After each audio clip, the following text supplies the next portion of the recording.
ताज्या बातम्यांसाठी ABP माझाला subscribe करा आणि बेल आयकॉन प्रेस करा। थिल्लरबाजी करू नका असं म्हणत विरोधी पक्षनेते देवेंद्र फडणवीस यांनी मुख्यमंत्र्यांवरती निशाणा साधलाय। शेतकऱ्यांना मदत कधी देणार हे सांगा असा सवाल देखील फडणवीस यांनी विचारला आहे।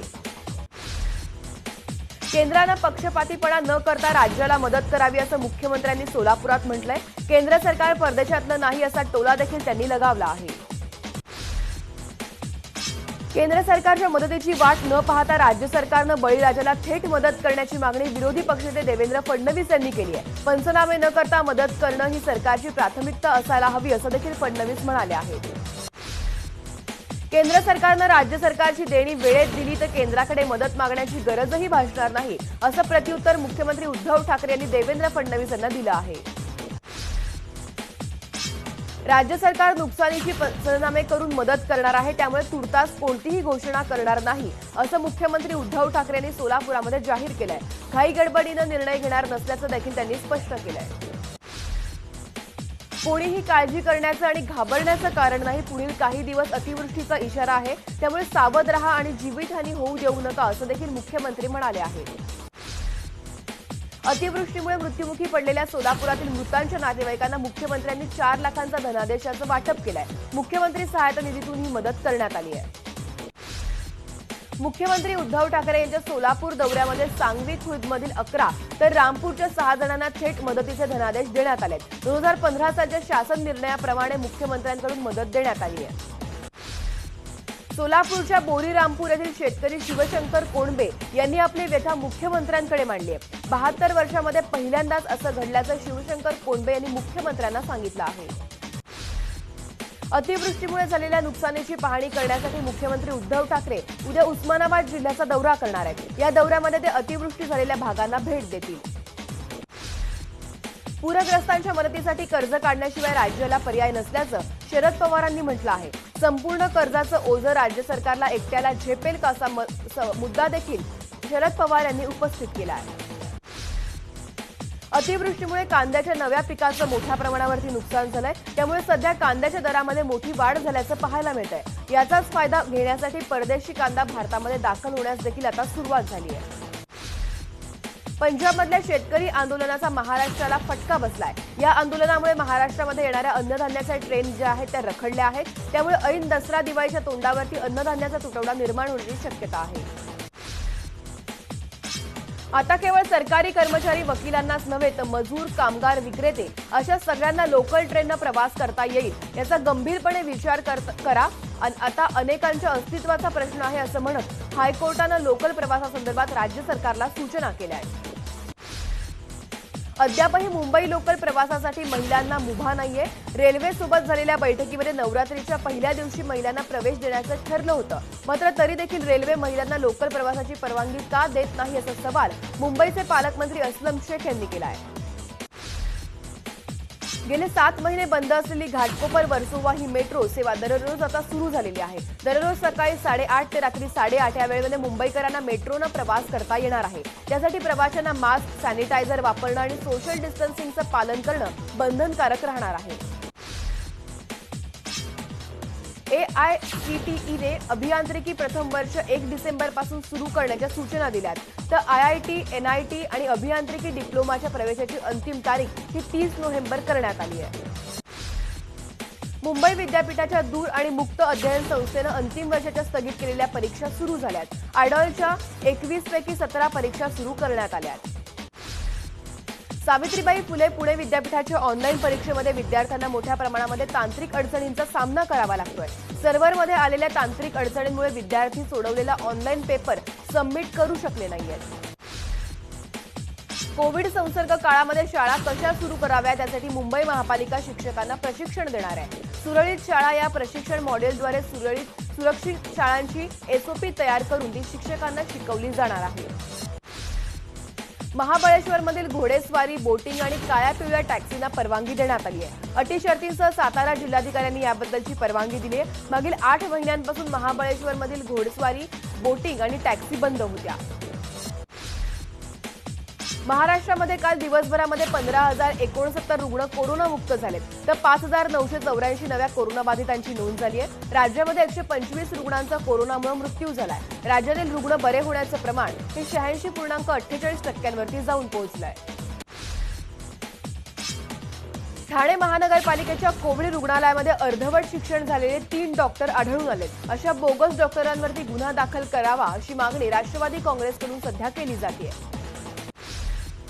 मनसे अध्यक्ष राज ठाकरे यांचे पुत्र अमित ठाकरे यांना लीलावती रुग्णालयामध्ये दाखल करण्यात आलंय. अमित यांना ताप असल्यानं खबरदारी म्हणून त्यांना रुग्णालयामध्ये दाखल केलं गेलंय. अमित यांची कोरोना चाचणी निगेटिव्ह आली आहे, त्यामुळे त्यांना व्हायरल ताप असल्याची शक्यता वर्तवली जाते. मुंबईचा ऐतिहासिक आणि सांस्कृतिक वारसा असणारं बाणगंगेचं पाणी गढूळ होत असल्याचा आरोप केला जातोय. बांधकामामुळे पाणी गढूळ होत असल्याचा आरोप जेएसबी टेम्पल ट्रस्टचे सदस्य ऋत्विक औरंगाबादकर यांच्याकडून करण्यात आलाय. त्या पार्श्वभूमीवरती मनसे नेते नितीन सरदेसाई यांनी बाणगंगा येथे जाऊन भेट देऊन त्याची पाहणी केली आहे.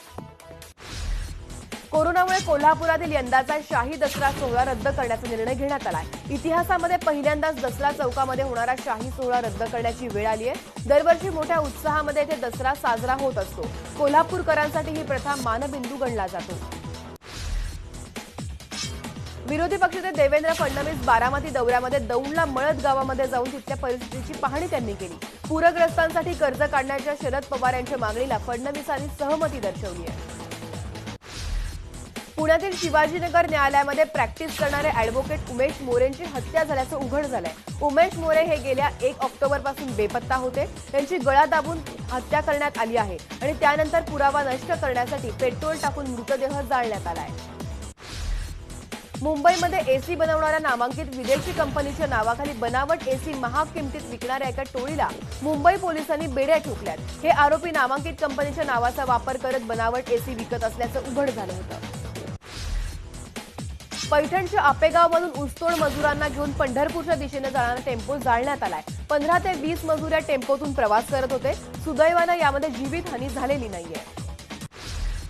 नागपूरमध्ये पोलीस स्टेशन समोरून चोरीला गेलेला आणि नंतर जप्त केलेला ट्रक पुन्हा चोरीला गेलाय. गेल्या 4 दिवसांपासून तो ट्रक पोलीस स्टेशन समोर होता, मात्र आज सकाळी तोच ट्रक पुन्हा एकदा चोरीला गेलाय.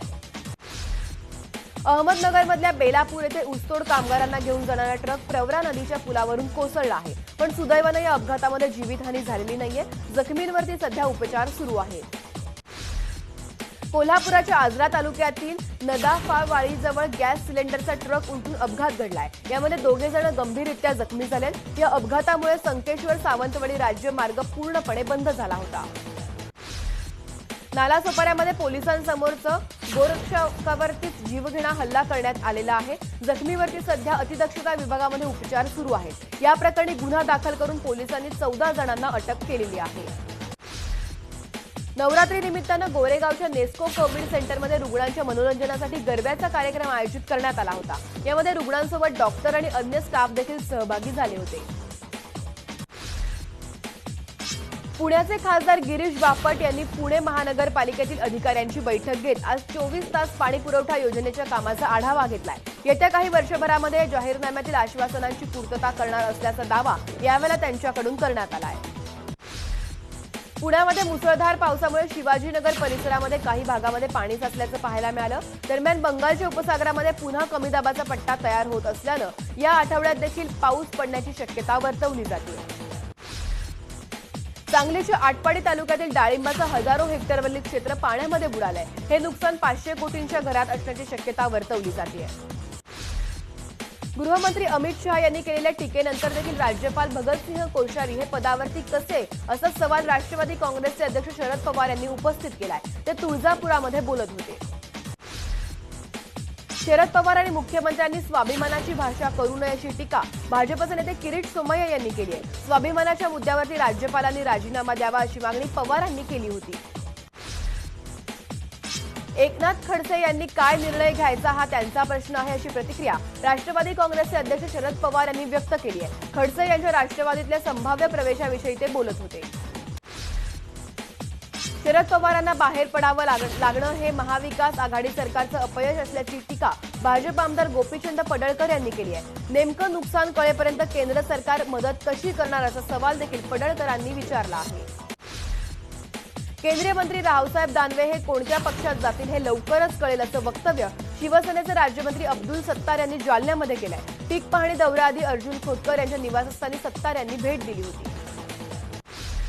मध्य प्रदेशचे माजी मुख्यमंत्री कमलनाथ यांनी आयटम हा शब्द अपमानास्पद शब्द नसल्याचं स्पष्टीकरण दिलंय. कमलनाथ यांनी भाजपच्या उमेदवार इमरती देवी यांचा अप्रत्यक्षरित्या आयटम असा उल्लेख केला होता. मध्य प्रदेशातल्या बुंदी इथल्या भाजपच्या प्रचारसभेमध्ये एका शेतकऱ्याचं हृदयविकाराच्या झटक्यानं निधन झालंय.